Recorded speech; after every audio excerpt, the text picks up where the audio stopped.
pernah digambarkan oleh seorang sahabat yang bernama Anas bin Malik. Satu ketika aku melihat Sayyidina Uthman bin Affan ni naik ke atas mimbar Rasulullah dan beliau berkhutbah. Dan aku melihat pada jubahnya, pada jubah Sayyidina Uthman tu tak kurang ada 30 lebih tampalan-tampalan pada jubah dia. Maksudnya jubah dia terkoyak, ditampal, dijahit. Sedangkan dia orang kaya. Dia mampu beli jubah yang baru, dia mampu beli jubah yang nilai dan kualiti yang lagi tinggi untuk dia pakai. Bukan kata atas nama seorang Uthman sebelum jadi khalifah pun kemampuan dia ada, lebih-lebih lagi dia sebagai khalifah, lagi kemampuan dia ada. Tetapi apa yang dia habaq? Sebenarnya aku ingin meniru gaya kehidupan khalifah sebelum ini, iaitu merujuk kepada Sayyidina Umar bin Al-Khattab. Rasulullah cerita dekat Abu Hurairah bahawa pada suatu malam Rasulullah ni bermimpi. Dalam mimpi tu Rasulullah seolah-olah berada di syurga. Mimpi ni bukan real. Dalam mimpi tu Nabi seolah-olah berasa Rasulullah ni berada di syurga. Dan bila Rasulullah melewati sebahagian daripada syurga tu, Rasulullah nampak istana. Depan istana tu ada kolam. Bismillahirrahmanirrahim. Assalamualaikum warahmatullahi wabarakatuh. Alhamdulillah. Alhamdulillah. Alhamdulillah. Alhamdulillahi Rabbil Alamin. Wabihi nasta'in ala umurid dunya waddin. Wassalatu wassalamu ala ashrafil anbiya'i wal mursalin. Wa ala alihi wa sahbihi ajma'in. Subhanaka la ilma lana illa ma 'allamtana innaka antal alimul hakim. Qala rabbi shrah li sadri wa yassir li amri wahlul 'uqdatam min lisani yafqahu qawli. Allahumma yassir wa la tu'assir. Allahumma salli ala sayyidina Muhammad wa ala alihi wa sahbihi wa sallam. Wa la hawla wa la quwwata illa billahil aliyyil azim. Amma ba'd. Alhamdulillah, syukur kehadrat Allah subhanahu wa ta'ala kerana dengan limpah kurnia, rahmat, kasih sayang dan inayah daripada Allah subhanahu wa ta'ala, alhamdulillah, pada malam ini sekali lagi kita sama-sama dapat dihimpun dan dipertemukan oleh Allah subhanahu wa ta'ala.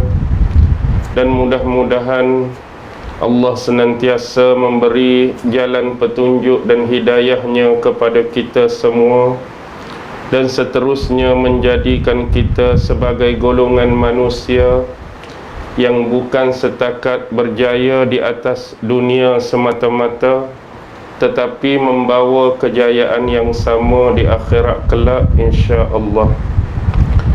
Tuan-tuan, puan-puan, hadirin hadirat, muslimin muslimat yang dirahmati sekalian, pada malam ini saya tak mau berbicara panjang.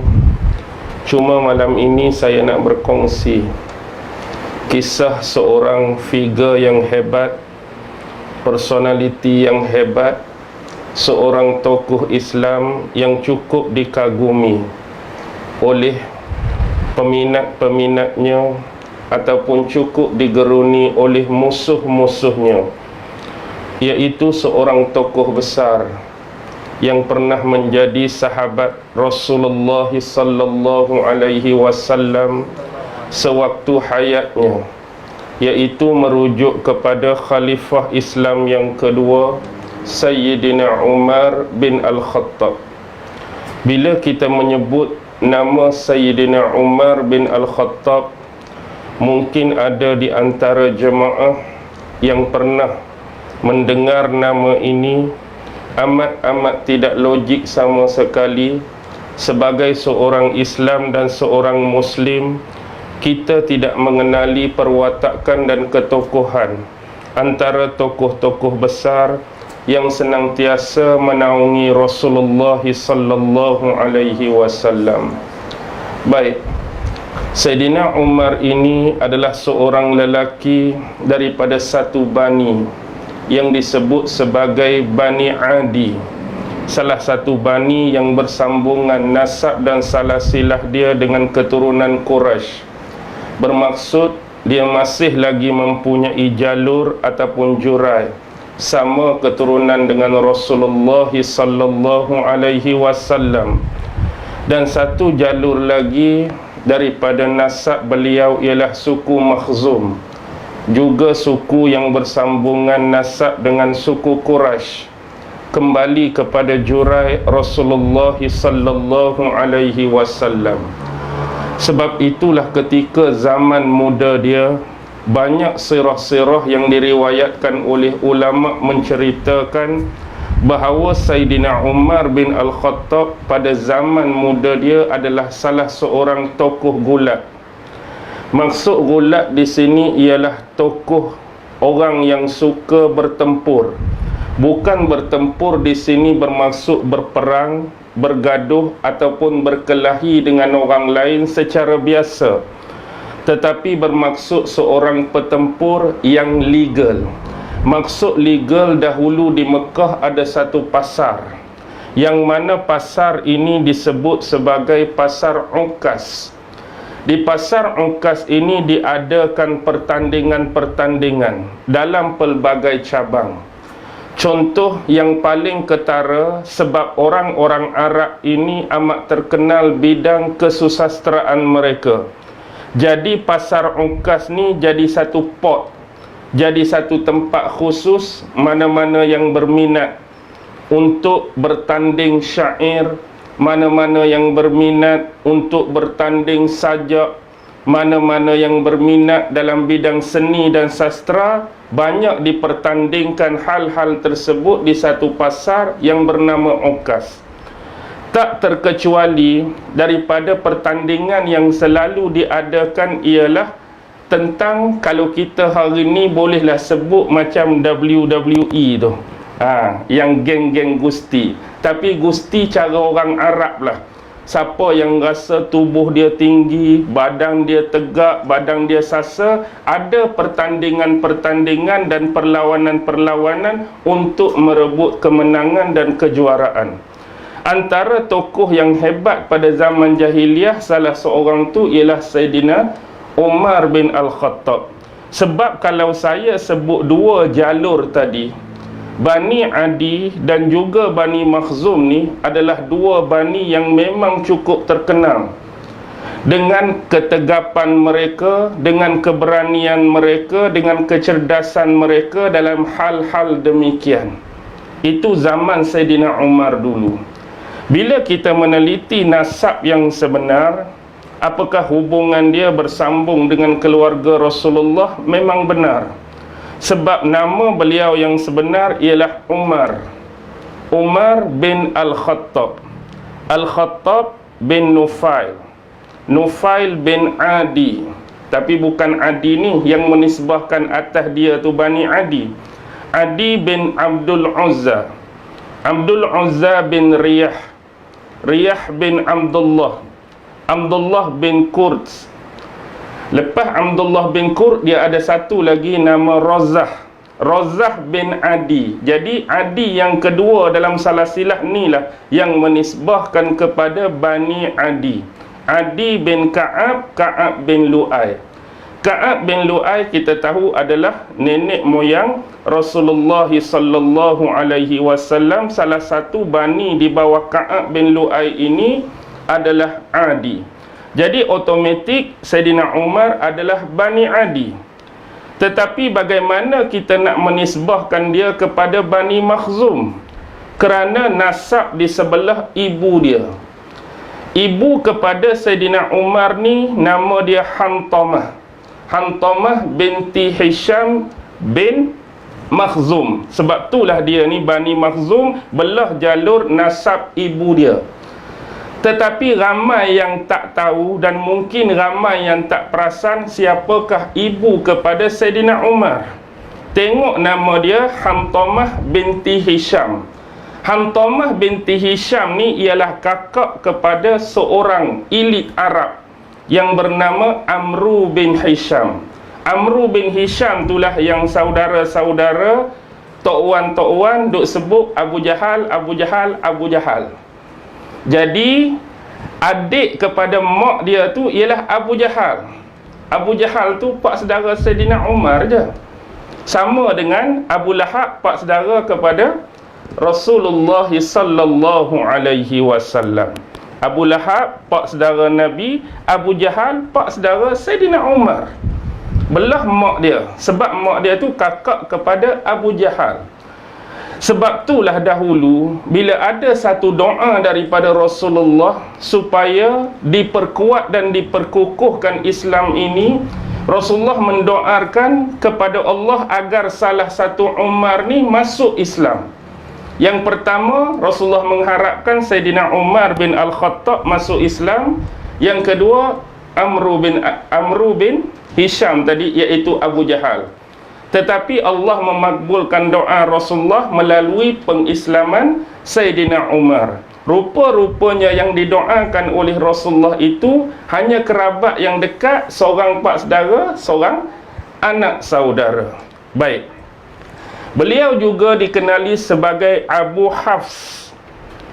Kenapa beliau digelar Abu Hafs, bapa kepada Hafs?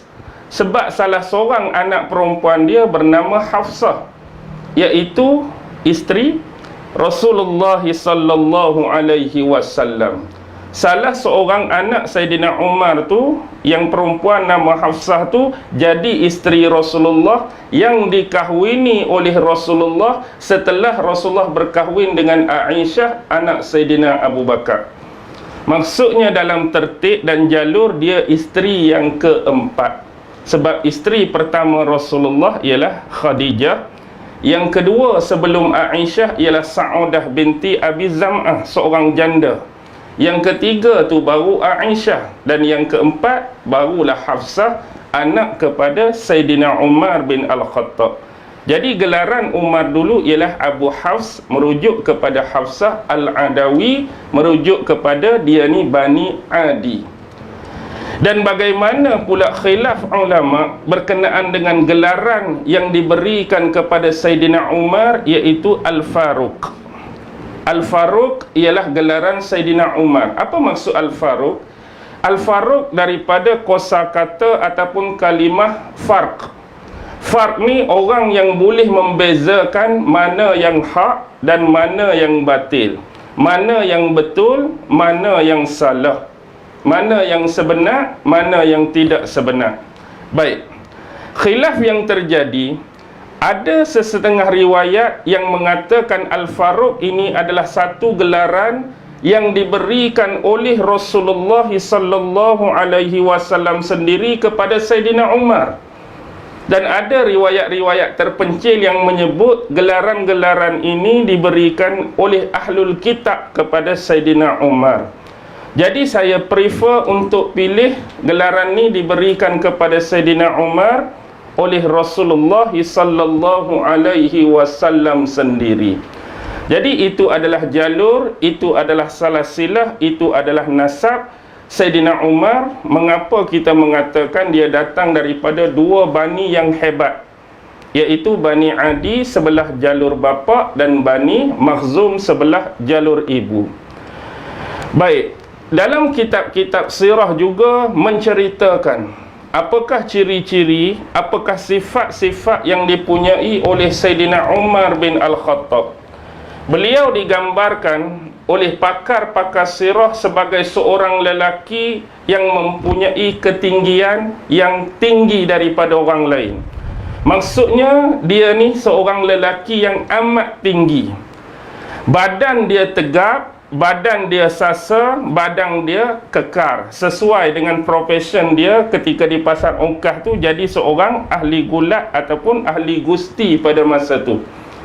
Dan dia digambarkan botak di bahagian depan kepala dia. Kalau kita hari ni nak kata apa? Kalau Kelantan dia panggil kepala bubut. Jenis rambut tak ada kat depan ni. Kalau orang sini dia panggil apa? Orang panggil apa ya jenis jenis rambut tak berapa nak ada bahagian depan ni?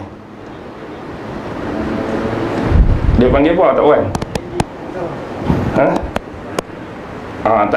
Tak kisahlah panggil apa, mana jenis boleh faham lah. Maksudnya bahagian depan ni agak botak. Kemudian kulit dia digambarkan dalam kitab ada percanggahan dari sudut warna ataupun color. Ada riwayat yang menyebut dia ni putih ke kuning-kuningan, dan ada riwayat lain menyebut dia ni putih ke merah-merahan. Jadi gambaran daripada dua yang diberikan kepada Saidina Umar ni, kita boleh tangkaplah bagaimana rupa orang yang jenis putih ke arah kuning, dan bagaimana rupa seorang yang berkulit putih ke arah kemerah-merahan. Dia mempunyai gigi yang rapi dan tersusun, yang sentiasa nampak putih berkilat. Janggut dia ni, dia selalu mencelupkan dengan warna. Maksudnya dia mewarnakan dengan warna tertentu untuk janggut dia, dan rambut dia selalu dia cumuk, lumuk ataupun urap dengan inai. Itu kebiasaan bagi Saidina Umar. Dan ada yang menceritakan fizikal dia lain, contoh dari sudut kesederhanaan. Memang Saidina Umar ni corak kehidupan dia amat sederhana. Amat sederhana. Dari sudut makan pun sederhana, dari sudut minum pun sederhana. Bahkan kalau kita melihat pakaian dia, ni banyak bercompang-camping yang dia sendiri jahit, disulami dengan kulit-kulit tertentu. Jadi gambaran kepada tawaduk dan kerendahan hati dia serta kefakiran dia di sini. Maksud fakir pada Saidina Umar boleh pi pada dua bentuk. Satu, fakir yang benar-benar fakir pada fizikal dia. Satu lagi, kefakiran yang sebenar diri dia, rohani dia terhadap Allah Subhanahu wa ta'ala. Bahkan pernah satu ketika bila beliau wafat, siapa yang naik jadi khalifah? Selepas Umar wafat, siapa yang naik jadi khalifah? Saidina Uthman bin Affan. Abu Bakar memerintah cuma 2 tahun. Khalifah Umar memerintah 10 tahun. Saidina Uthman 12 tahun. Saidina Ali 6 tahun. Jadi itulah zaman Khalifah Ar-Rashidah. 2 campur 10 campur 12 campur 6, semua berapa? 30 tahun. Itu zaman pemerintahan Khalifah Ar-Rashidin. Jadi bila Saidina Uthman ni naik jadi pemerintah, kita tahu Uthman amat berbeza dengan Saidina Umar. Uthman ni seorang lelaki yang lembut, seorang lelaki yang lurus, seorang yang kaya, punyai banyak harta, punyai banyak pengaruh. Tapi walaupun Uthman memiliki sifat itu, pernah digambarkan oleh seorang sahabat yang bernama Anas bin Malik. Satu ketika aku melihat Saidina Uthman bin Affan ni naik ke atas mimbar Rasulullah dan beliau berkhutbah. Dan aku melihat pada jubahnya, pada jubah Saidina Uthman tu tak kurang ada 30 lebih tampalan-tampalan pada jubah dia. Maksudnya jubah dia terkoyak, ditampal, dijahit. Sedangkan dia orang kaya. Dia mampu beli jubah yang baru, dia mampu beli jubah yang nilai dan kualiti yang lagi tinggi untuk dia pakai. Bukan kata atas nama seorang Uthman sebelum jadi khalifah pun kemampuan dia ada, lebih-lebih lagi dia sebagai khalifah, lagi kemampuan dia ada. Tetapi apa yang dia habaq?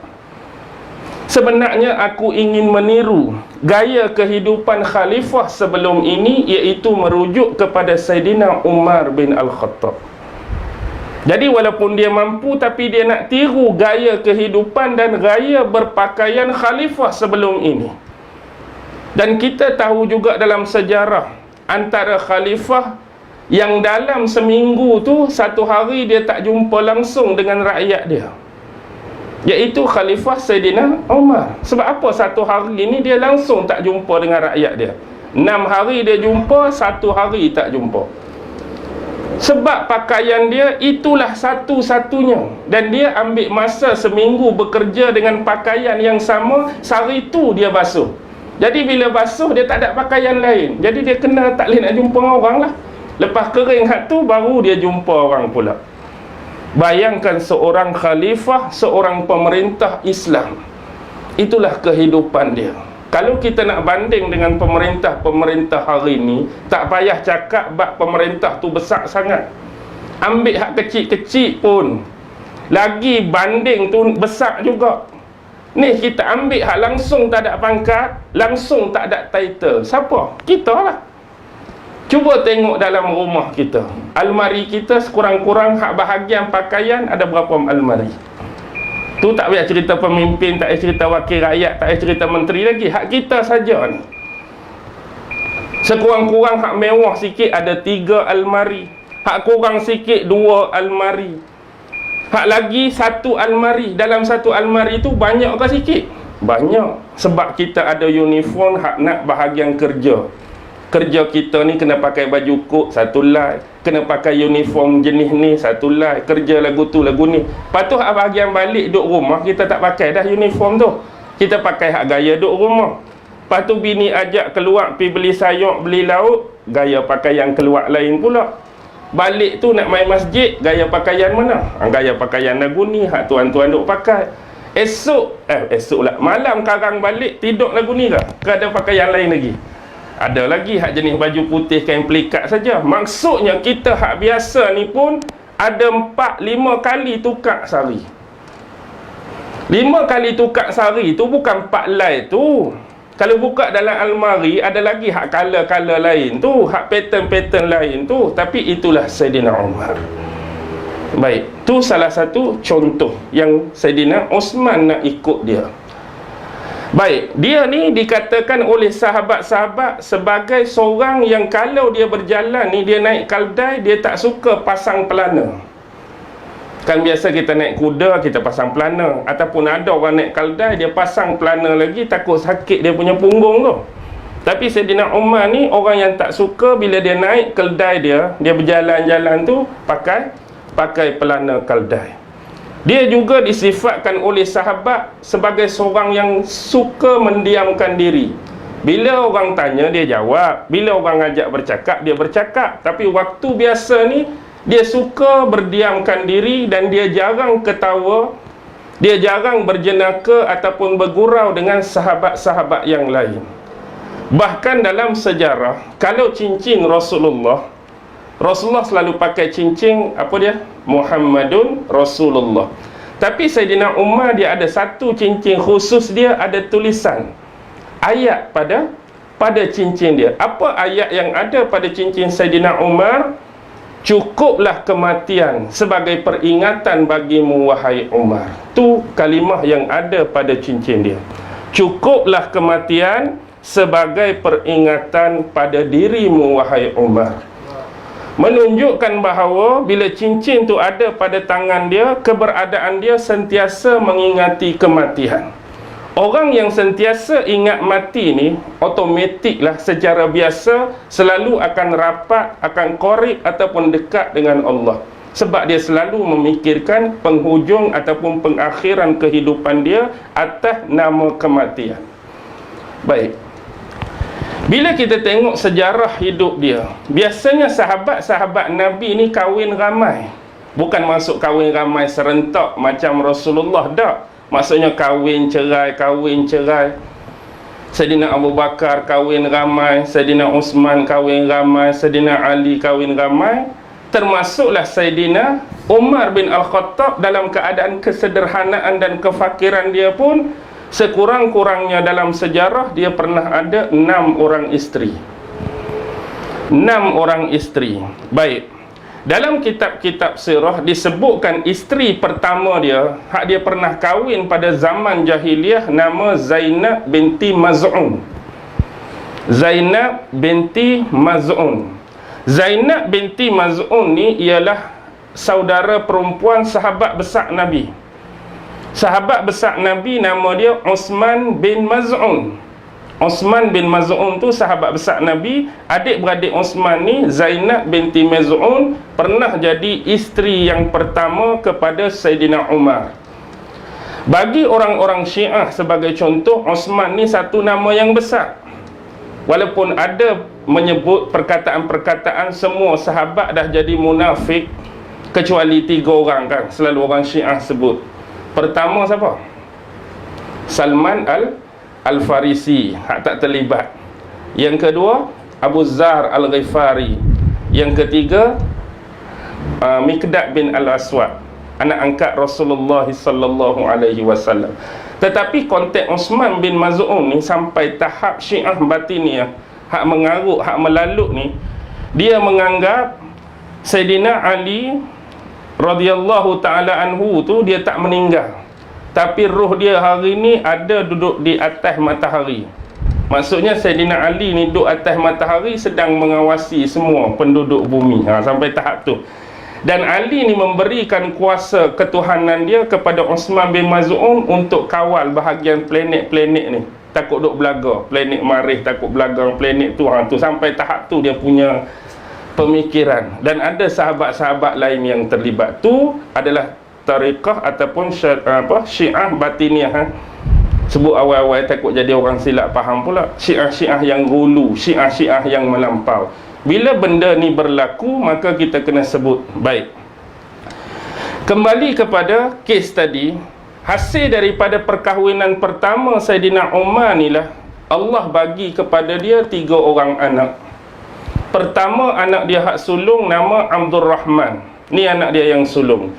Yang kedua, Abdullah. Inilah antara anak dia yang terkenal dalam sejarah, iaitu Abdullah bin Umar itulah, yang disebut sahabat Nabi Ibnu Umar itulah dia, Abdullah bin Umar radhiyallahu taala anhuma. Dan yang ketiga, hak jadi bini Nabi tadi, hak kata Hafsah tu. Jadi hak sulung Abdul Rahman, Abdullah dan Hafsah. Isteri pertama, ingat 3 orang. Lepas pada hak tu meninggal, yang kedua, dia berkahwin dengan seorang wanita nama Mulaikah binti Jarwal. Mulaikah binti Jarwal ni seorang ulama berpandangan nama dia Mulaikah. Ada seorang lagi ulama nama dia Ummu Kalsum. Bukan ulama tu nama Ummu Kalsum, ulama lain kata nama dia Ummu Kalsum binti Jarwal. Dua-dua tu anak Jarwal, tapi nama depan tu. Ada ulama kata bini nombor 2 dia Mulaikah binti Jarwal. Ada seorang lagi bukan Mulaikah tapi Ummu Kalsum binti Jarwal. Jadi daripada ni dia dapat 2 orang anak. Seorang nama Ubaidillah, seorang lagi nama Zaid. Seorang nama Ubaidillah, seorang lagi nama Zaid. Jadi Ubaidillah bin Umar, Zaid bin Umar. Kita jangan keliru dan tertukar, sebab Saidina Umar juga ada seorang adik yang nama Zaid. Anak dia sendiri tu, hak nombor 5, dah 3 dapat di depan. Anak dia dengan bini nombor 2. Zaid yang nombor 5 ni, anak dia, Zaid ni. Tapi dia sendiri tu, hak di luar tu, ada adik yang nama Zaid. Zaid bin Khattab. Zaid adik kepada dia ni lebih awal masuk Islam daripada dia sendiri. Zaid adik dia tu awal lagi masuk Islam. Dan Zaid ni, kita baru cerita beberapa minggu lepas tentang Perang Yamamah. Perang Yamamah, adik dia Zaid ni terkorban dan meninggal dalam Perang Yamamah. Perang Yamamah, Zaid bin Khattab. Perang Yamamah ni ialah perang yang berlaku selepas kewafatan Nabi. Zaman Saidina Abu Bakar terpaksa memerangi golongan murtad dan yang tak mau bayar zakat. Jadi pertempuran Yamamah ni lawan siapa? Nabi palsu Musailamah Al-Kazzab, ataupun nama betul dia Musailamah bin Habib Al-Kazzab. Itu Zaid tu meninggal perang Yamamah. Adik dia awal masuk Islam, adik dia lewat meninggal. Saidina Umar lewat masuk Islam, tapi dia meninggal masa pemerintahan dia kan. Ditikam oleh siapa? Waktu solat subuh tu, siapa yang bunuh dia? Abu Lu'lu'ah. Baik, kembali. Jadi isteri kedua, Mulaikah ataupun Ummu Kalsum tadi, dapat 2 orang anak, Ubaidillah dan Zaid. Kemudian bila dia bercerai, dengan bini nombor 2 tu sewaktu hudnah perdamaian. Bini dia ni diambil dijadikan isteri oleh seorang lelaki yang bernama Abu Jaham bin Huzaifah. Bila dia bercerai dengan bini nombor 2, ada lelaki lain nama Abu Jaham bin Huzaifah, ambil bini dia nombor 2 tadi jadikan isteri. Kemudian di waktu lain dia berkahwin buat kali yang ketiga. Nama wanita ni ialah Quraibah binti Abi Umayyah. Quraibah binti Abi Umayyah ni berkahwin dengan dia waktu hudnah perdamaian juga, dia ceraikan. Bila bercerai, hak nombor 3 ni dia tak dapat anak. Dia cerai, kahwin pula dengan anak Saidina Abu Bakar, iaitu Abdurrahman bin Abu Bakar. Abdurrahman bin Abu Bakar, anak Saidina Abu Bakar lah, kahwin dengan bini nombor 3 dia lepas dia cerai. Abdurrahman bin Abu Bakar ni dulu dia masuk Islam lewat satu benda yang special terjadi dalam perang Badar. Dia sendiri pernah bertempur dengan bapak dia. Sebab masa tu Saidina Abu Bakar dah lama Islam, tapi anak dia Abdurrahman tak masuk Islam lagi. Jadi bila terjadi perang Badar, bapak dia bersama dengan Rasulullah di pihak Madinah. Manakala Abdurrahman automatik bila perang dia kena duduk dengan geng mana? Dia kena duduk dengan geng kafir musyrikin Mekah. Jadi berperang perang Badar ni antara seorang anak dengan seorang bapa, abang dengan adik, seperti Mus'ab bin Umair. Dia Islam bertempur dengan adik dia. Begitu juga seorang lagi anak, Sa'ad bin Abi Waqqas, Ubaidillah ibnu Abi bin yang nombor 10 tu, Ubaidah Al-Jarrah. Ubaidah Al-Jarrah terpaksa bertempur dengan bapak dia. Boleh bayangkan tak? Boleh bayangkan tak suasana perang Badar, ada kelompok sahabat tu yang anak ni Islam, bapak tu kafir. Yang bapak ni Islam, anak pula kafir, macam Abu Bakar dengan Abdurrahman. Yang mana abang Islam, abang tu Islam, contohlah macam Mus'ab bin Umair, delegasi dan duta pertama ke mana, dengan adik dia yang kafir. Pak saudara yang Islam dengan anak saudara yang kafir. Anak saudara yang Islam dengan pak saudara yang kafir. Contoh macam Hamzah kau dah. Hamzah anak saudara, pak saudara Abu Lahab. Saidina Umar anak saudara, Abu Jahal pak saudara. Jadi suasana ni. Tapi nasib baik dia sempat melarikan diri, dia tak terbunuh di tangan bapak dia. Lepas pada tu dia masuk Islam, Abdurrahman ni. Ni cerita Abdurrahman ambil bini nombor 3 Saidina Umar jadikan isteri. Isteri yang keempat dia ni ada seorang sahabat ni anak Abu Jahal lah. Sahabat ni anak Abu Jahal. Automatik bila sahabat ni anak Abu Jahal, sepupu dia lah kan, sebab Abu Jahal pak saudara dia. Dan boleh bayang tak? Abu Jahal tu pak saudara dia. Jadi Ikrimah bin Abu Jahal tu anak Abu Jahal. Dia tu dengan Abu Jahal pak saudara. Jadi Ikrimah dengan dia apa dia? Sepupu dia lah.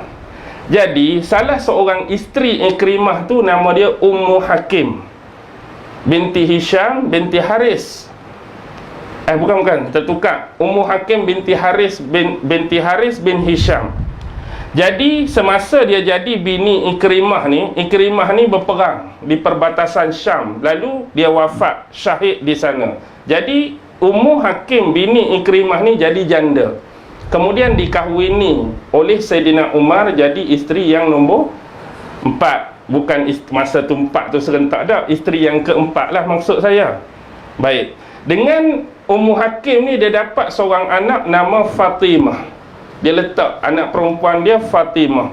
Jadi sebelum ni dah ada 3, 2 campur Fatimah jadi berapa?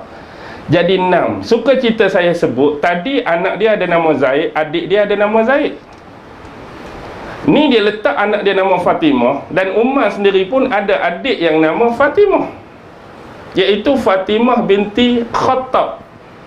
Fatimah binti Khattab ni dalam sejarah berkahwin dengan salah seorang lelaki yang 10 sahabat Nabi dijamin masuk syurga. 10 sahabat Nabi yang dijamin masuk syurga, salah seorang ialah Sa'id bin Zaid. Sa'id bin Zaid Itulah suami kepada adik perempuan Saidina Umar, Fatimah binti Khattab. Mereka ni awal lagi masuk Islam. Awal lagi masuk Islam. Saidina Umar amat-amat mengenali Sa'id bin Zaid, sebab Sa'id bin Zaid ni keturunan dia Bani Adi. Keturunan Bani Adi Sa'id bin Zaid. Cuma Sa'id bin Zaid ni, kalau salah silah panjang dia, Sa'id bin Zaid, Zaid bin Amru, Amru bin Naufal. Bapa dia Zaid bin Amru bin Naufal ni adalah seorang yang berpegang dengan agama Ibrahim betul-betul. Agama Ibrahim betul-betul. Bapa kepada adik ipar dia ni. Pernah dia menyebutkan bahawa sebenarnya keadaan diri dia di Mekah tu duk menunggu-nunggu kedatangan Nabi akhir zaman. Kedatangan Nabi akhir zaman yang dia tu tak sedar bahawa dia tu hidup sekali dengan Nabi dah. Nabi duk ada dah pada masa tu ketika dia tu hidup. Tapi sebab dia tak kenal Nabi, kenabian dan kerasulan tak berlaku lagi, jadi dia duk tunggu bilalah Nabi keturunan Bani Ismail ni nak datang. Harap-harap dia sebut, walaupun aku mati, jadi ketika aku hidup ni, kalau dia tak mai lagi pun, aku yakin dan aku beriman dengan Nabi akhir zaman ni. Bahkan dia sekali membangunkan Kaabah yang rosak kan. Sewaktu banjir berlaku di Mekah dulu, Kaabah yang rosak tu, bina balik Kaabah tu, dia bina sekali dengan Nabi. Nabi duk angkat batu, dia duk angkat batu, tapi dia masih tak sedar bahawa Nabi akhir zaman tu sudah hidup di kalangan dia. Baik dia punya perangai, dia amat tidak menyukai kebanyakan orang Arab yang pada masa tu bunuh anak perempuan hidup-hidup. Hak kata bapa kepada Sa'id bin Zaid ni, mana-mana orang yang nak bunuh anak perempuan dengan cara ditanam, dia akan pergi jumpa orang tu. Dia kata, kalau kamu tak sanggup dan tak mau jaga anak kamu, bagi dekat aku, biar aku jaga, biar aku perah. Kalau hang tak mau, tu sifat mulia dia. Bahkan kalau orang bagi dia makanan, terutama daging sembelihan, dia akan tanya, daging ni disembelih atas nama Allah atau tidak? Kalau daging ni disembelih atas nama berhala, memang dia tolak, dia tak makan. Kecuali daging yang disembelih atas nama Allah semata-mata, baru dia terima. Itu sifat ketegasan bapa dia, seorang yang mulia. Dan kemuliaan dia ni turun pada anak dia, Sa'id bin Zaid tadi.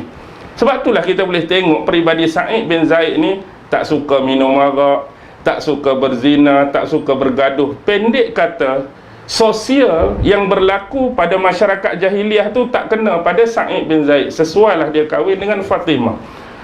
Bila dia masuk Islam, umat tak masuk Islam. Dan percubaan nak bunuh Rasulullah tu banyak kali dah. Percubaan nak bunuh Rasulullah, sama ada Abu Jahal sendiri nak bunuh, Uqbah bin Nafi' nak bunuh, pembesar lain nak bunuh, tak berjaya. Jadi satu hari tu Saidina Umar ni nak marah. Memang dia ada potensi dan ada niat, dia keluar tu bawa pedang yang terhunuh di tangan, dia nak pergi cari Nabi, dia nak bantai Nabi, nak bunuh Nabi. Tiba-tiba di pertengahan jalan dengan niat dan tujuan tu, dia bertemu dengan sahabat baik dia. Tengah jalan, Nu'aim bin Abdullah. Jumpa dengan Nu'aim bin Abdullah ni, Nu'aim bin Abdullah tanya, hang ni muka merah padam nak marah, bawa pedang di tangan, nak pergi mana? Dia kata, aku nak marah dekat Muhammad, aku nak pergi bunuh Muhammad. Jadi kawan dia tadi pesan, sebelum kamu ni nak meluruskan orang lain, jaga tepi kain orang, baik hang jaga tepi kain keluarga hang dulu. Hang kena luruskan keluarga hang dulu sebelum hang meluruskan keluarga Bani Abdul Manaf, merujuk kepada keturunan Rasulullah. Pasal apa hang cakap lagu tu? Jadi niat dia yang tadi bersungguh nak pergi bunuh Nabi, bila kawan dia cakap lagu ni, dia jadi break sekejap. Pasal apa hang cakap lagu tu? Hang nak pergi bunuh Muhammad, dalam masa yang sama hang sedar kada adik hang Fatimah binti Khattab tu dah mula memeluk agama yang didakwahkan oleh Muhammad. Begitu juga dengan suami dia Sa'id bin Zaid juga memeluk agama Islam yang dibawa oleh Nabi. Bila asalnya niat nak pergi bunuh Nabi, kawan ni cerita adik hang sendiri pun dah ikut, jadi corner. Bukan pergi rumah Nabi, bukan pergi tempat Al-Arqam bin Abi Al-Qarn, tempat Rasulullah mengajak sahabat, tapi kona pergi rumah adik, cari adik nak marah ni. Kebetulan sebelum Saidina Umar ni sampai rumah adik dia dalam rumah tu ada 3 orang. adik dia Fatimah, suami dia Sa'id bin Zaid, dan seorang sahabat nama Khabbab bin Arif, ataupun ada riwayat sebut Khabbab bin Arad. Khabbab bin Arad ni dia ada sehelai lembaran tulisan yang mana wahyu tu baru turun pada Rasulullah, iaitu surah Taha ayat 1 hingga ayat 7. Taha ma anzalna alaikal qur'ana litashqa illa tazkiratan liman yakhsha tu kan. Jadi sahabat Khabbab bin Arif ni duk bacakan ayat-ayat ni pada sepasang suami isteri ni. Tiba-tiba dengar pintu diketuk dengan keras. Siapa? Abang dia lah tu. Lalu Khabbab bin Arif ni cepat-cepat menyembunyikan diri. Bila Sa'id buka pintu, terus dia terkam, belasah habis-habisan, sampai bagai nak mati adik ipar dia ni. Jadi waktu tengah tertekan tu lah Fatimah pi cover suami dia. Dah suami dia kan, abang dia buat macam-macam, akhirnya dia pun kena tampak dekat abang dia, kena bagi penumbuk satu dah. Sampai adik dia kata, kalau hari ni kamu benar-benar nak bunuh kami pun kami rela, tapi kami tak akan pernah tinggalkan agama Islam yang kami pegang. Bila adik dia bersungguh lagu tu, dia jadi nak tahu, sebelum aku ketuk pintu tadi, aku dengar kamu membacakan sesuatu. Apa dia tu? Ayat apa tu? Jadi adik dia kata, kamu tak boleh baca sebab kamu ni tidak suci, kamu ni bernajis. Kamu kena bersihkan diri kamu dulu, baru kamu boleh pegang lembaran tu. Jadi ringkas cerita, bila dia baca Taha ma anzalna tu, jadi luluh hati dia. Seorang yang mempunyai hati yang sekeras batu seperti Umar, yang selama ini amat-amat membenci dan memusuhi Islam, benci dan musuhi Nabi, kena 7 ayat tu, lepek terus. Maksudnya mereka boleh faham bahasa Arab dengan cukup salikah dan apa yang diperkatakan oleh Allah berkenaan ayat-ayat tersebut. Lalu dia kata, aku nak jumpa Muhammad, aku nak masuk Islam. Jadi perantaraan seorang sahabat, lalu ada seorang sahabat bawa dia pi jumpa Rasulullah di rumah Al-Arqam bin Abi Al-Arqam. Waktu tu bila tengok Sayyidina Umar tu, semua dah ready dah, takut dia buat macam-macam. Antara yang jadi pengawal utama di pintu rumah Darul Arqam masa tu ialah pak saudara Nabi, Hamzah. Sesuai lah tu Hamzah dengan Umar, kalau orang lain tak apa nak gagah lah. Jadi dia datang dengan niat yang baik, akhirnya dia memeluk Islam. Dia memeluk Islam tu secara ringkas lah, sebab kita berbicara tentang anak dia yang nama Fatimah. Baik, tu isteri keempat. Isteri kelima dia nama dia Jamilah.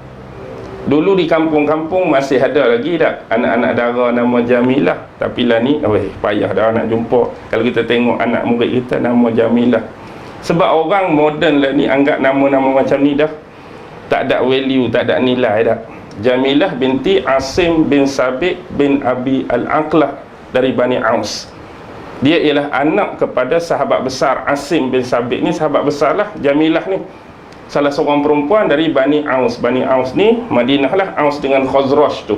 Yang ni pun tak dapat anak. Tak dapat anak.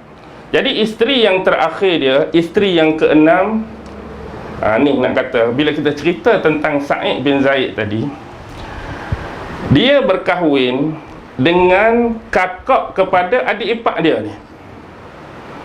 Adik ipar dia yang kahwin dengan adik dia Fatimah tadi nama Sa'id bin Zaid. Nama isteri dia nombor 6, Atikah binti Zaid, kakak kepada Sa'id tu. Atikah binti Zaid bin Amru bin Naufal. Jadi dulu adik lelaki tu jadi ipar dia. Sekarang ni kakak kepada adik ipar dia tu dia kahwini. Yang sebelumnya dia adalah isteri kepada anak Abu Bakar yang nama Abdullah. Hak bini dia nombor 3 tadi, Abdul Rahman bin Abu Bakar ambil tu juga anak Abu Bakar. Tapi hak ni dia ambil bini anak Abu Bakar yang meninggal. Ni nama Abdullah bin Abu Bakar. Bila Abdullah bin Abu Bakar meninggal, maka Atikah binti Zaid tadi jadi balu. Lalu diambil jadi isteri yang keenam oleh Sayyidina Umar bin Al-Khattab. Dan dia dapat seorang anak lelaki, dia bagi nama Iyad. Iyad, Ain, Ya, Alif, Dad, Iyad. Kalau ulama terkenal Qadhi Iyad kan, yang karang kita Asy-Syifa tu, tentang sifat-sifat Nabi, Qadhi Iyad. Baik, sebelum ni dah ada 3, 2, tadi Fatimah 1, ni 7 dah. 7 betul. Ubaidillah 2, 3, 4, 7. Dah 7 orang dah anak dia. Baik, Yang ni dapat anaknya. Lepas Saidina Umar mati kena bunuh dengan Abu Lu'lu'ah, seorang sahabat besar dan juga salah seorang yang dijamin masuk syurga, kahwin pula dengan bini dia tadi, iaitu Zubair bin Al-Awwam. Zubair bin Al-Awwam pula kahwin dengan isteri yang nombor 6. Dalam sejarah, dia pernah cuba nak meminang anak Saidina Abu Bakar. Selain daripada 6 orang isteri ni, dia pernah cuba nak meminang anak Saidina Abu Bakar.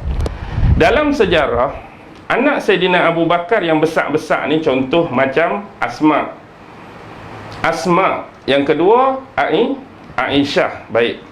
Asma dengan Aisyah memang anak Abu Bakar, tapi lain-lain mak. Dia satu bapa, mak lain-lain. Asma tu anak Abu Bakar, mak lain. Aisyah anak Abu Bakar, mak lain. Dia jadi macam Saidina Umar tadilah, dia bini banyak tu, jadi ni ada anak-anak sikit.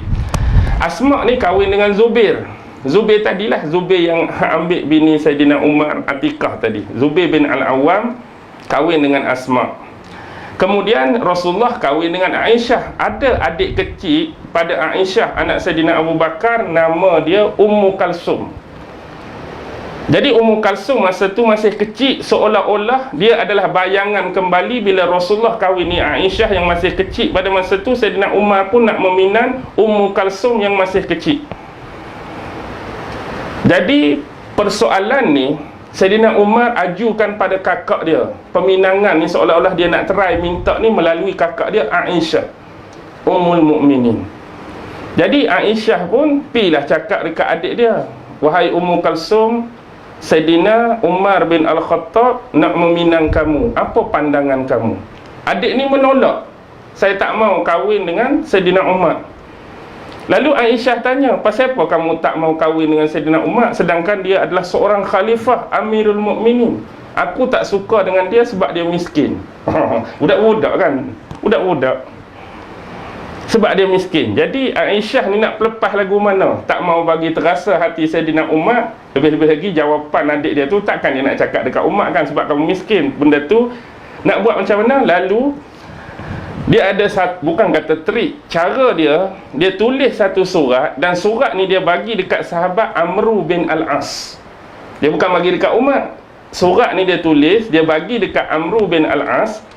Dalam isi surat tu, bila Amru buka, Aisyah minta Amru ni supaya memalingkan keinginan ataupun niat Umar nak kahwin dengan adik dia tu, supaya pergi cari seorang lagi wanita nama Ummu Kalsum, iaitu anak kepada Saidina Ali.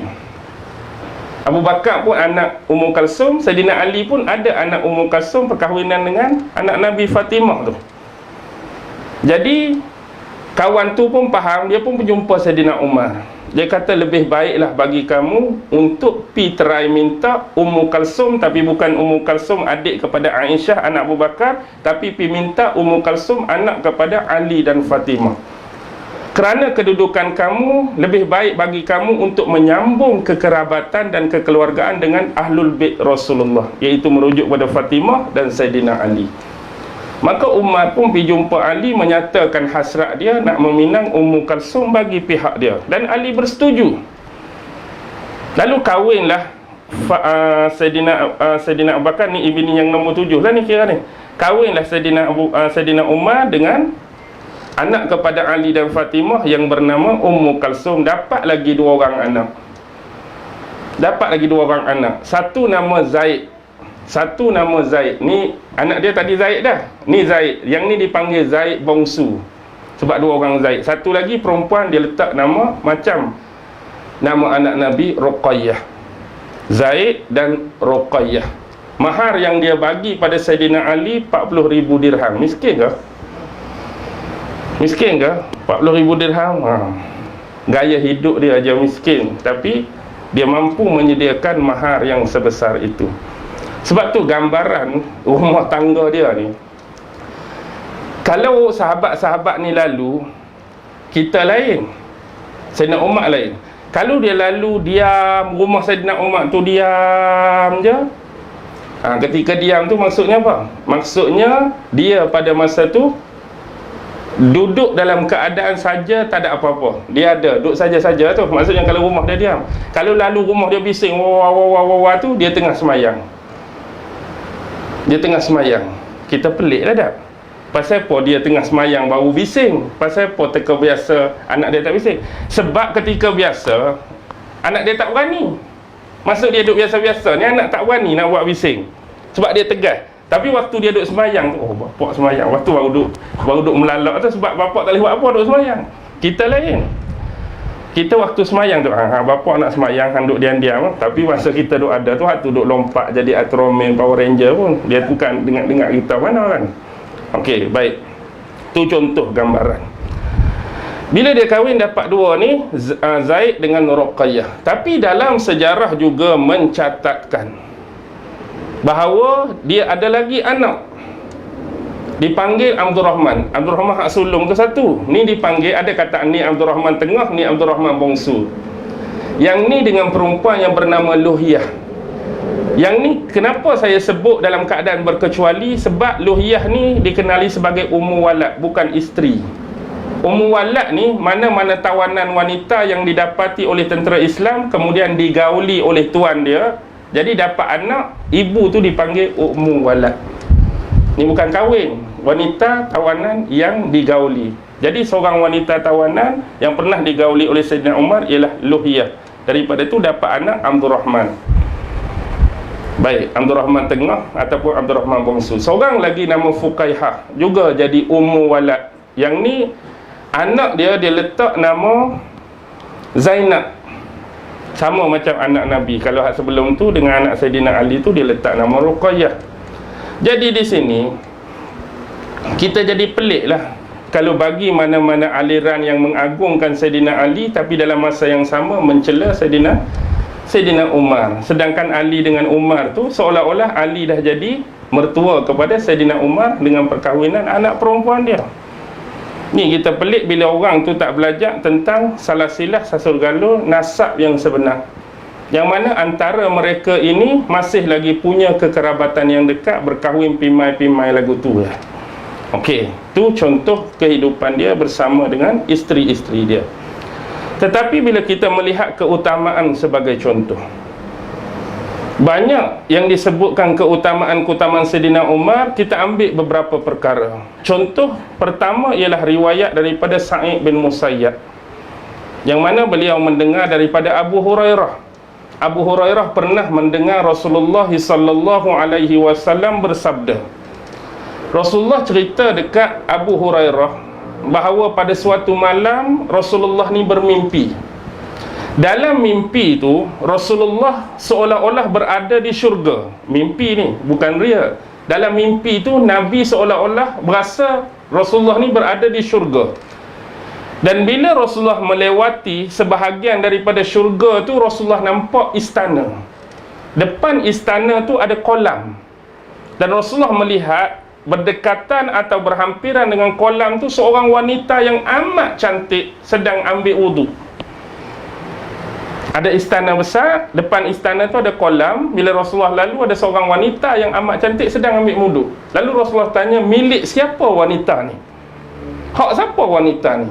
Lalu ada suara menjawab, wanita ini adalah milik Sayyidina Umar bin Al-Khattab. Jadi mengingatkan akan sifat kecemburuan Umar tu, maka Rasulullah menjauhi tempat tersebut. Bila Rasulullah cerita benda tu dekat Umar, Umar menangis.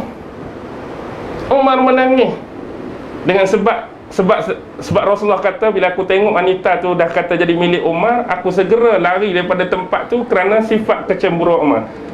Sesungguhnya demi Allah, aku tidak pernah mencemburui kamu, wahai Rasulullah. Itu salah satu keutamaan dia, bahawa bila kata wanita tu milik dia, otomatik yang kita boleh faham secara rumusan, Umar adalah ahli syurga.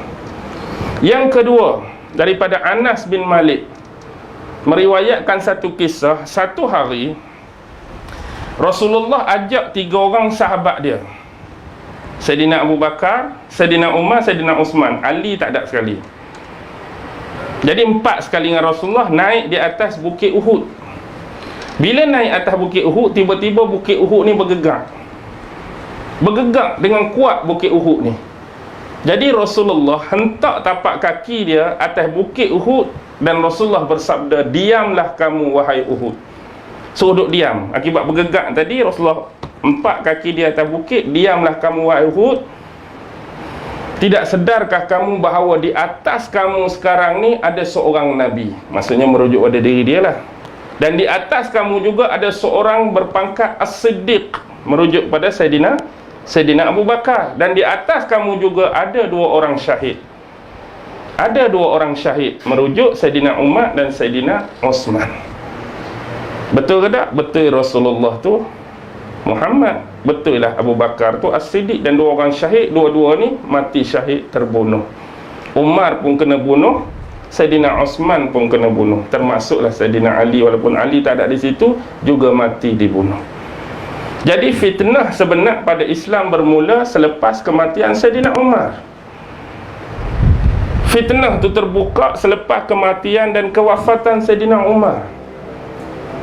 Pernah seorang sahabat, Uzaifah Al-Yamani, dia menceritakan kepada sahabat lain tentang fitnah-fitnah akhir zaman, hadis-hadis akhir zaman yang dia dengar daripada Nabi. Dia ni dianggap sebagai sahabat penyimpan rahsia Nabi. Salah satu kehebatan dia, dia boleh kenal orang munafik. Dia boleh kenal orang munafik. Hasil daripada dia duk belajar dengan Nabi, dia satu-satunya sahabat yang boleh kenal orang munafik. Sebab tu Sayyidina Umar, bila dia nak mengimami solat, dia akan berpaling ke belakang. Dia akan paling ke belakang, dia tengok. Kalau Huzaifah ada tu, lega hati dia. Sebab apa? Sebab maknanya Huzaifah ada tu, sifat Huzaifah tak akan semayang di belakang orang munafik. Jadi bila Huzaifah ada, bermaksud dia tu okey lah. Tu yang dia rasa tenang tu. Satu lagi, kalau ada orang meninggal, kalau Huzaifah tak pergi semayang mayat, maksudnya mayat tu problem. Kalau Huzaifah tak pergi tu, sebab Huzaifah boleh cam orang ni munafik ke orang ni tak munafik. Tu antara kelebihan Huzaifah. Jadi banyak ni dia duk cerita. Salah satu tu cerita pasal fitnah. Fitnah yang terkurung seolah-olah dalam satu bilik. Bilik ni ada pintu. Bayangkan fitnah tu duk berlegak-legak, tunggu nak keluar saja. Seolah-olah kita kata macam fitnah ni, kalau kita membentukkan kepada suatu bentuk, duk tekan dinding, kang, tunggu nak keluar, tapi sebab ada pintu tu. Terbuka pintu ni, berak, fitnah akan keluar. Jadi Sayyidina Ali tanya, adakah pintu tu akan pecah? Adakah pintu tu akan pecah sendiri, terbuka, ataupun ada orang yang akan memecahkan pintu tu? Jadi sahabat Uzaifah ni berhenti, dia tak mau jawab. Dia kata, kalau kamu nak tahu jawapan dia, kamu jumpa aku malam ni. Kamu jumpa aku malam ni. Lalu Sayyidina Umar jumpa dengan dia, lalu dia cerita, siapa sebenar pintu tu? Pintu tu ialah kamu. Kamulah pintu tu. Maksudnya pintu tu akan dibuka sendiri ke pintu tu akan dipecahkan? Pintu tu akan dipecahkan. Maksud dipecahkan, Sayyidina Umar mati dibunuh. Bila mati dibunuh, fitnah tak berhenti kepada umat Islam. Cuba tengok, lepas kematian Umar saja, tengok Osman pun dalam pemerintahan dia banyak dikritik, banyak dikomen, banyak ditipu daya, sehingga stempel dia dalam ilmu sejarah ni, dia ada satu disiplin ilmu dia panggil sigilologi. Sigilologi ni cara untuk kita kenal stempel pemerintah ataupun stempel kerajaan dulu, sama ada dia asli ke tak asli, sahih ke tak sahih. Sebab pemerintah dulu kan, contoh kalau dia ada surat, habis surat tu dia akan cok tu, gedegang cok. Ataupun macam Maharaja Cina, dia ada dekri tertentu, pengumuman untuk rakyat dia, ni perutusan daripada Maharaja, siapa yang buat macam ni, Maharaja akan bagi anugerah, Maharaja akan bagi pangkat, bawah tu dia akan degang. Ataupun surat penting kerajaan untuk raja-raja negara lain, gedegang. Yang ni kita panggil stempel ni, dia ada satu ilmu sejarah, sigilologi. Segel, dia panggil selger tu stempel lah. Jadi belajar ilmu sigilologi ni untuk cam stempel ni milik siapa. Contoh milik Julius Caesar ke, stempel ni milik Maharaja Rom ke, stempel ni milik Fir'aun ke, contoh lah tu. Jadi lepas kata tentu dah lakaran-lakaran macam ni, lambang macam ni, simbol macam ni milik kerajaan tentu, nak pastikan pula sahih ke tak sahih. Sebab banyak terjadi fitnah masa-masa Osman, orang tiru dia punya stempel khalifah tu. Jadi buat surat tapi cok khalifah. Buat surat guna atas nama khalifah, terjadi fitnah sampai fitnah, meninggal. Saidina Ali merintah tak lama pun fitnah. Jadi pula perang Jamal dengan Aisyah, perang Siffin dengan Muawiyah, tak berhenti. Sampai Ali pun kena bunuh dengan Abdul Rahman ibn Muljam, seorang khawarij. Yang bunuh Saidina Umar tu orang biasa-biasa je. Sebelum ni bila Umar berjaya tawan Parsi dalam perang Qadisiyah, salah seorang tawanan tu diambil oleh Mughirah ibn Syu'bah jadi hamba. Jadi hak bunuh Saidina Umar tu adalah hamba kepada seorang sahabat besar, Mughirah ibn Syu'bah. Jadi rupanya dia duk bertaqiyah lama dah dengan tuan dia ni, kemudian dia ambil kesempatan bunuh Saidina Umar. Dia ada kisah panjang bagaimana cara dia nak bunuh. Dia merancang pisau macam mana nak guna, tempat yang kalau kita nak tikam macam mana yang paling cepat mematikan. Kemudian dia pergi beli racun dengan seseorang yang racun ni kalau kena dia akan jadi mati. Jadi dia ambil kesempatan tu guna untuk Saidina Umar. Saidina Umar masih sempat tanya lagi kan, waktu dia nazak tu, yang buat benda ni kat dia, yang bunuh dia, yang tancap pisau tu kat dia, orang Islam ke bukan Islam? Bila dengar bukan Islam, barulah dia lega. Sebab apa lega? Sebab dia takut orang Islam sendiri yang tak puas hati pada dia sehingga sanggup bunuh dia. Itu yang membimbangkan dia. Tapi bila dia kata bukan Islam, legalah. Okey, kembali kepada persoalan asas. Kita di mana tadi? Sebelum nak kata cerita nak kena bunuh, kita duduk mana tadi? Saya pun terlupa. Teralik tak? Duduk kat mana tadi? Kelebihan dia tu.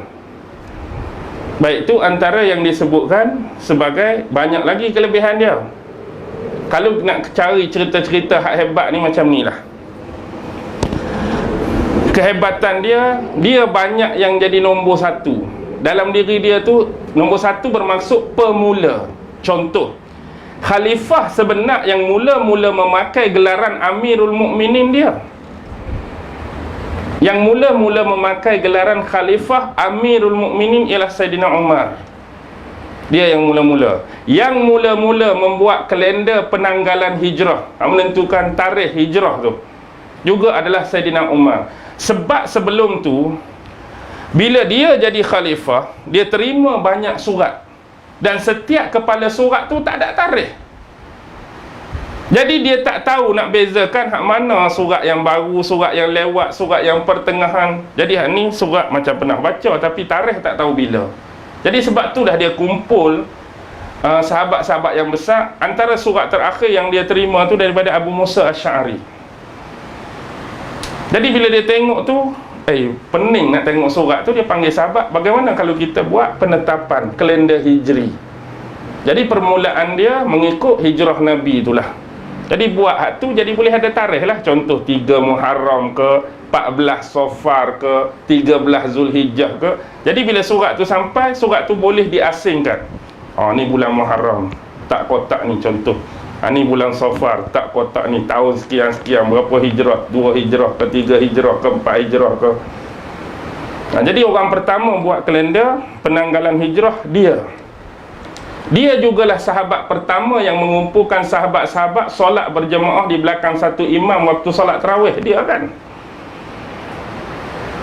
Dulu kan semayang ada berapa kelompok, seorang imam. Pergi tengok kok ni ada kelompok, seorang imam. Jadi dia merasakan satu kebaikan, kita kumpulkan sahabat ni bersemayang di belakang seorang imam.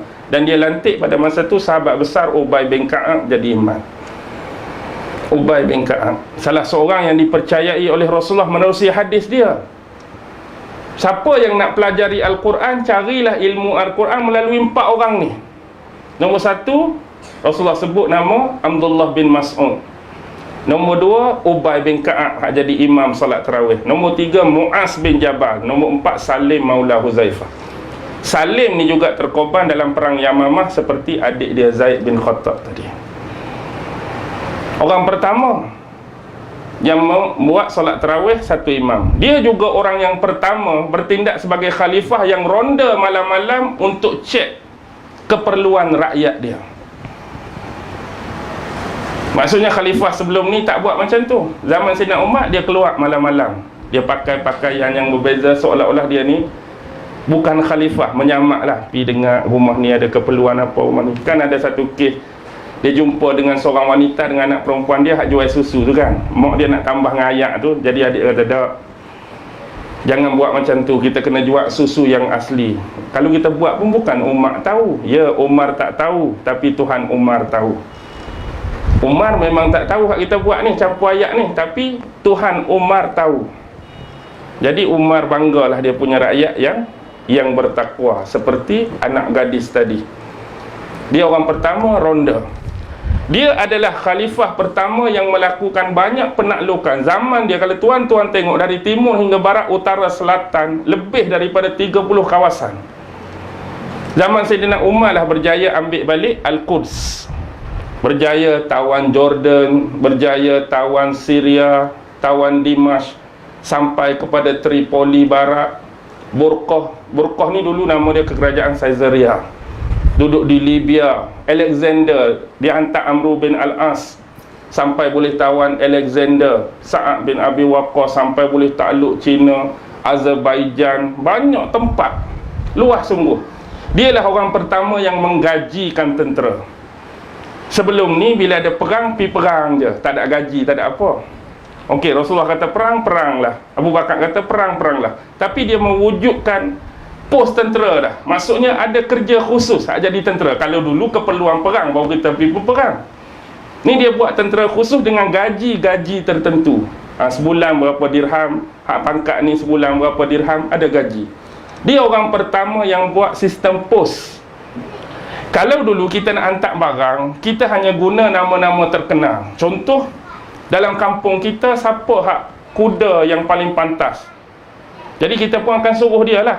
Kalau dulu, maksudnya, oh Ali, hang penunggang kuda terpantas, aku nak hantar surat ni bagi sampai 2 hari. Berapa hang nak? Contoh, oh aku nak 1000 dirham, bagi sampai surat ni selamat. Okey, dulu macam tu, kita boleh pilih suka hati. Tapi bila dia buat sistem pos, dah ada tugas dah. Macam postman dulu akan naik kuda, maksudnya orang tu sama lah, kawan ni lah. Tapi kalau masa tu kita nak guna orang lain selain betul, tak ada masalah. Bukan kata oh bila dah ada pejabat Puhan nak guna orang lain salah, tak salah. Tapi dia dah ditugaskan. Dia lah orang yang mewujudkan pajak buat kali yang pertama. Siapa yang mempunyai masalah kewangan nak pergi pajak, dia dah buat. Dia dah buat sistem sekretariat. Maksudnya sistem pentadbiran yang tersusun. Bawah khalifah tu ada tugas ni, ada tugas ni, ada tugas ni. Macam kita hari ni, bila pergi masuk syarikat tertentu, tengok muka ni CEO, muka ni GM, muka ni Managing Director, muka ni SU, muka ni tu zaman dia. Banyak benda-benda pertama. Armada perang pertama, dulu kita berperang kod darat. Sekarang keperluan perang tu untuk kawasan yang ada guna laut, dialah yang bina armada tentera yang pertama. Sebab tu zaman dia berulang kali sahabat-sahabat ni menyeberangi Sungai Jaihun. Sungai Jaihun tu kawasan-kawasan jauh di timur tu, dah banyak sampai. Tapi akhirnya itulah ketetapan Allah. Akhirnya dia terbunuh. Dia masuk Islam umur apa? 27 tahun. Dia terbunuh sama macam umur Nabi, betul?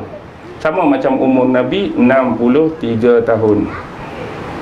Nabi wafat 63, Abu Bakar wafat pun 63, dia wafat 63. Sayyidina Osman lewat 80. Jadi meninggal lah. Jadi dia minta kan, dia hantar anak dia suruh pergi minta satu lagi tapak kosong di Masjid Nabawi tu kan. Rasulullah meninggal, Abu Bakar ada lubang kosong satu lagi. Sebenarnya lubang tu Aisyah nak untuk diri dia, sebab Rasulullah suami dia, Abu Bakar tu bapak dia. Tapi Sayyidina Umar minta.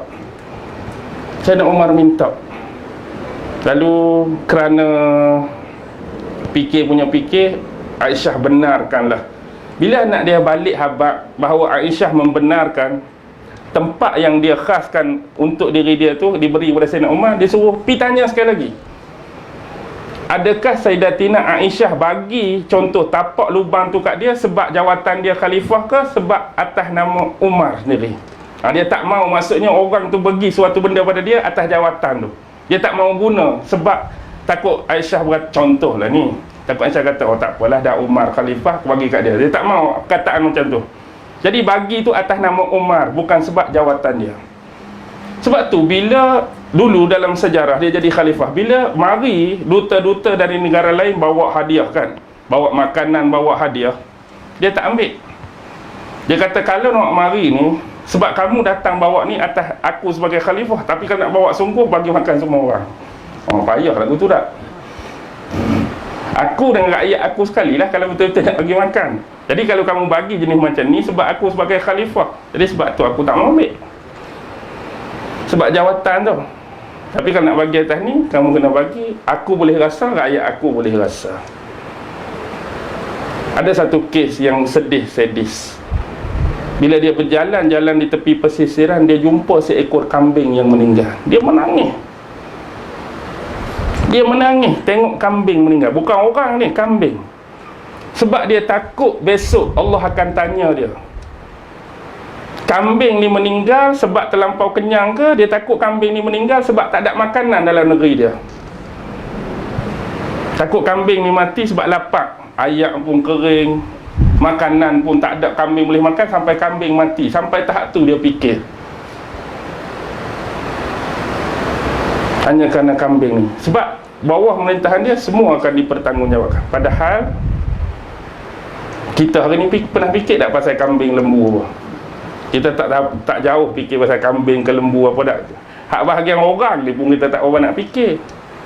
Hak kita duk muamalah, hak kita duk komunikasi, hak kita duk hidup hari-hari ni, apa yang jadi dosa, pahala, halal, haram ni pun tak berapa nak fikir. Apa tak lagi nak fikir pasal binatang macam dia tadi. Fikir-fikir juga 921 dah ni. Boleh tak? Boleh faham tak? Tu sikit baru tu. Kita tak cerita hak betul-betul lagi. Kita cerita secara sinopsis lah. Apa pun insya-Allah bila kita ni nak kira hak ni saja ke nak buat bulanan? Bulanan tak apa. Kalau bulanan tu kita masuk Nazih masuk jadual lah. Hari apa ni? Selasa minggu kedua. Selasa minggu kedua Sungai Nibong besar ke kecil? Sungai Nibong besar masuk jadual. Okey, insya-Allah. Jadi kita berhenti dulu setakat ni. Apa yang baik tetap datang dari Allah, yang lemah dan kurang datang daripada diri saya sendiri. Wabillahi taufiq wal hidayah. Wassalamualaikum warahmatullahi taala wabarakatuh.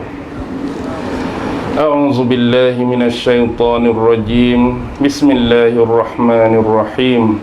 Allahumma innaka ta'lam anna hadhihi al-qulub qad ijtama'at ala mahabbatik والتقت على طاعتك وتوحدت على دعوتك وتعاهدت على نصرة شريعتك فوثق اللهم رابطتها وأدم ودها واهدها سبلها واملأها بنورك الذي لا يخبو واشرح صدورها بفيض الإيمان بك وجميل التوكل عليك وأحيها بمعرفتك وأمتها على الشهادة في سبيلك إنك نعم المولى ونعم النصير وصلى الله على سيدنا محمد وعلى آله وصحبه وسلم سبحان ربك رب العزة عما يصفون وسلام على المرسلين والحمد لله رب العالمين. الله أكبر.